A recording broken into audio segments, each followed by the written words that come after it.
What's going on, everybody? This is Living in Arizona Now, and today we are going to show you around the most peaceful places for peace and quiet across the state of Arizona. Let's get into it.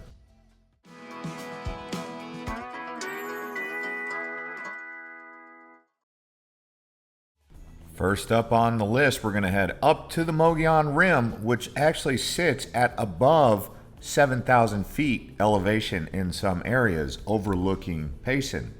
Now, with all the static noise down in Phoenix and Tucson and some of the other big city areas, we all know the static noise we're talking about with society and all the drama that we see on the media. Well, coming up to the Mogollon Rim, you can really get immersed in nature. In the wilderness, you'll see wild elks, bears, you can get a cabin, you can camp on BLM land up here. They got plenty of lakes also, and rivers and canyons to explore. This place really is the wild blue. In the summertime, the temperatures are around 85 to 90 degrees on the high end, and in the wintertime, do expect snow. So yes, you can get a white Christmas up on the Mogollon Rim. Next up, we're going to head down to the Chiricahua mountain range down in southern Arizona. This is actually southeastern Arizona, really close to the border with Mexico and New Mexico. Now down here, you're going to get unique rock formations because this is an old volcanic area. But down here, you get quite a bit of different desert terrain. It's more like a desert chaparral, and with that, you get lots of desert animals. You have bears, you have cougars, bobcats. You also have lots and lots of cool birds down here. If you're into bird spotting, down here in the Chiricahuas, you can get that. And when it comes to big cities, the closest one is Tucson, and it's about an hour and a half drive away. So don't expect too much civilization around here. In fact, there's so little light pollution, you could see the stars, and it's considered one of the darkest places in the country. Next up, we'll head over to Sedona and the Red Rock country. Now, this area is world renowned for many different mystics and spiritual teachers.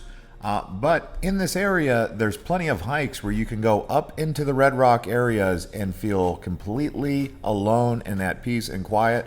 Whether you're going through Cathedral Rock or the Oak Creek Canyon area, many areas around here that you can find that true peace and quiet. There's something about this place that people consider to be very relaxing and like a meditative, natural experience. The elevation around Sedona is about 4,500 feet, so that's just below a mile high, but they do get snow up here.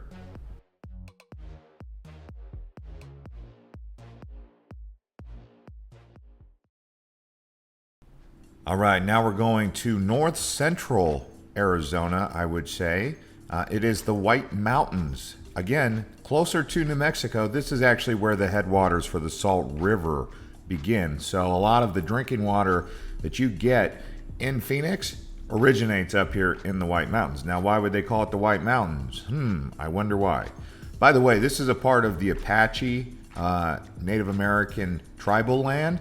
So when you're up here, many of this region is off limits to most people, but they still have plenty of towns up here: Pine Top, Greer, and several other areas that you guys can go check out when you're in the region. They also have a ski resort up here called Sunrise, which is on Mount Baldy. I've said this numerous times, I consider the area in the White Mountains to be like Arizona's Switzerland. All right, next up, let's mix it up down by Phoenix, the Tonto National Forest. So even though it says forest, it's really more of a desert. In fact, it would be a part of the Sonoran Desert, but around here, depending on the elevations, as you go up mountains or down hills into canyon ravines where there's springs, you can get quite a bit of unique environment and terrain that you can really only find in Arizona. So if you're one of those people who wants to get immersed in the desert and experience the desert at night by camping in a tent or in an RV out in the middle of nowhere, you can really get out there in the Tonto National Forest and feel like you're in the middle of nowhere where you can find peace and quiet.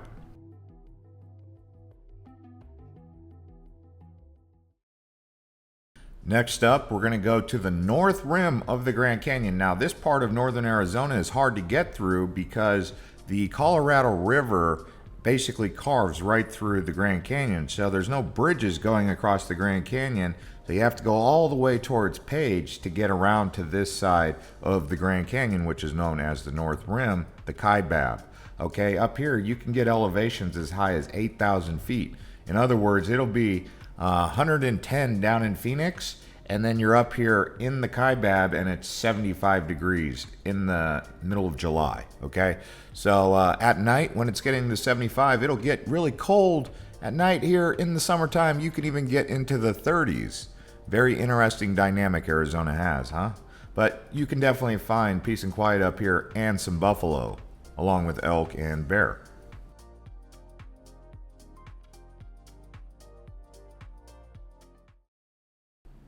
Now, if you're looking for another worldly terrain, you can find that in the Petrified Forest. Some would say it reminds them of Mars. Others would say, if I was to go to the moon, this is what it would look like or feel like.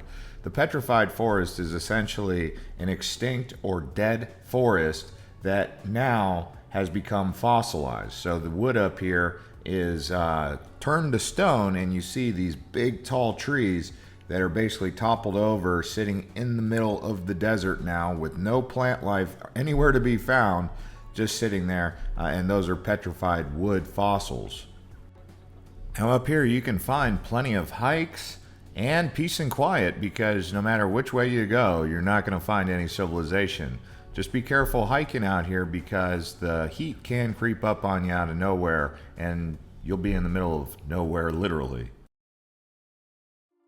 All right, now let's head back down to southern Arizona, wine country. Down here you have Tubac, you also have Tumacari, and you have Patagonia and Sonoita. So this whole area around here, you can find a really unique forested desert with ocotillos and other types of plant life that you might not find further north. This area here is lush. It's sitting at around 4,000 feet elevation, but as you guys know, grapes grow out here. That's why it's considered wine country. This is also a part of the historical De Anza Trail down here, so very unique terrain. I personally love it down here. If you haven't already been, you should definitely check it out, especially if you're looking for some peace and quiet. Head over to Sonoita or Patagonia. By the way, guys, as you guys are watching this, in the comments, let us know which one of the places that we're talking about is your favorite, or if we missed one. But anyways, let's keep going. Now we're going to head over to Sunset Crater.